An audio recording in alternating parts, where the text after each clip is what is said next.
ఆవకాయ మన అందరిది, గోంగూర పచ్చడి మనదేలే. ఇట్లా పాటలు పెట్టుకుంటా పచ్చడి కలుపుతూ ఉంటే ఉంటుంది మజా ఏమన్నా ఉంటుందా? సమ్మర్ వచ్చిందంటే చాలు మన ఇళ్ళల్లో అందరు కామన్గా వేసుకునేది పచ్చడి, మామిడికాయ పచ్చడి. ఈ వీడియో కూడా దీని గురించే, మామిడికాయ పచ్చడి గురించే. మేమైతే మామిడికాయ పచ్చడి అని మాత్రం పిలం, తొక్కు మామిడికాయ తొక్కు పెట్టినవాయే అంటాం. మన ఇంట్లో ఎన్ని కాయలతోటి తొక్కు పెట్టినా కానీ మన పెద్దమ్మోళ్ళదో మన చిన్నమ్మోళ్ళ తొక్కు అంటేనే మనకి ఇష్టం ఉంటుంది. ఇక పచ్చడి ఎట్లా పెట్టాలో చూద్దాం. ముందుగా మనకు కావాల్సినవి ఆవాలు, నువ్వులు, జీలకర్ర అండ్ మెంతులు. అన్నిటినీ చిన్న మంట మీద మంచిగా వేయించుకోవాలి. వేయించుకున్న వాటిని చల్లారబెట్టుకొని మెల్లగా గ్రైండర్ చేసుకోవాలి. ఇక్కడ అందరికి ఒక డౌట్ వస్తుంది, నువ్వులు గ్రైండర్ చేస్తే ఆయిల్ వస్తుంది కదా అని. అలా నువ్వులు ఆయిల్ రిలీజ్ చేయొద్దంటే నువ్వులతో పాటు ఉప్పుని కలిపి గ్రైండర్ చేయాలి. ఇప్పుడు గ్రైండర్ పట్టిన పౌడర్స్ అన్నిటినీ తగినంత కారంతో మిక్స్ చేయాలి.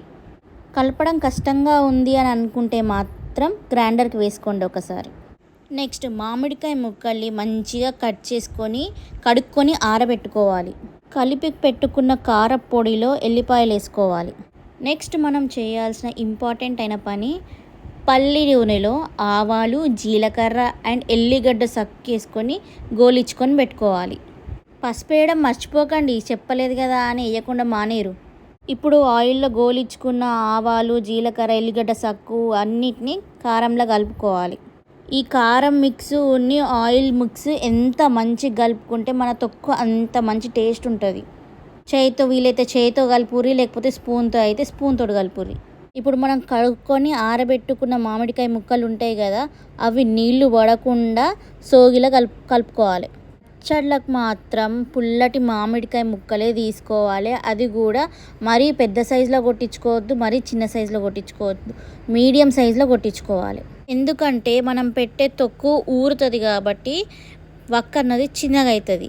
పెద్దగా కొట్టించుకున్నామనుకో నోట్లో పట్టదు, చిన్నగా పెట్టించుకున్నామంటే తినలేము. అందుకే మీడియంలో కొట్టించుకుంటే కరెక్ట్గా ఉంటుంది.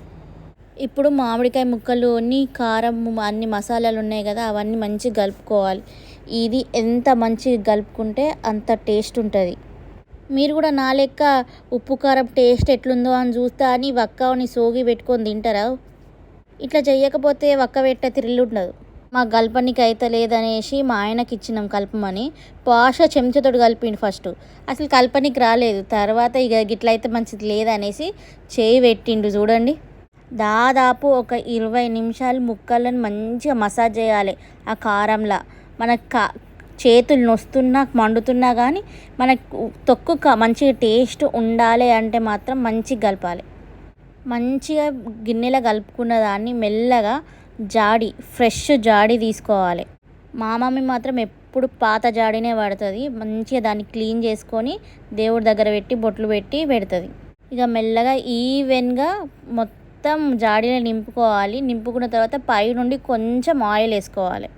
ఇక జాడీ నిండిన తర్వాత ఒక కాటన్ క్లాత్ తీసుకొని జాడీ మూతి మీద కట్టాలి. దాని తర్వాత మూత పెట్టేసి 3 రోజుల దాకా ముట్టద్దు, పక్కన పెట్టేయాలి. ఇక ఈ వీడియో 3 రోజుల తర్వాత జాడీ ఓపెన్ చేస్తున్న వీడియో తీసిన చూడండి. ఏమన్నా కమ్మగా స్మెల్ వస్తుంది తెలుసా? వేడి వేడి అన్నంలా పల్లి నూనె తొక్కేసుకొని తింటే ఏమన్నా ఉంటుందా? ఇప్పుడు ఊరగాయ మంచిగా మాగింది. ఇక నాకు మా ఆయనకు అయితే లేదని మా మమ్మీని మంచిగా గిన్నెలు కలుపుమన్నాం. వేడి వేడి అన్నం పల్లి నూనె తొక్క వేసుకొని తిన్నాం. ఆహా, అమ్మ చేతి తొక్కన్నం ఎంతమందికి ఇష్టమో చెప్పండి. మా ఇంట్లో అయితే ఇట్లా తినడానికి ఎగబడతాం ఒక్కొక్కళ్ళము, ఎప్పుడు వస్తుందా ఎప్పుడు పెడతారా అనేసి. మీలో ఎంతమందికి ఇష్టం? మీరు కూడా మీ ఇంట్లో ట్రై చేయుర్రి. వీడియో గిట్ట నచ్చితే లైక్, షేర్ అండ్ సబ్స్క్రైబ్.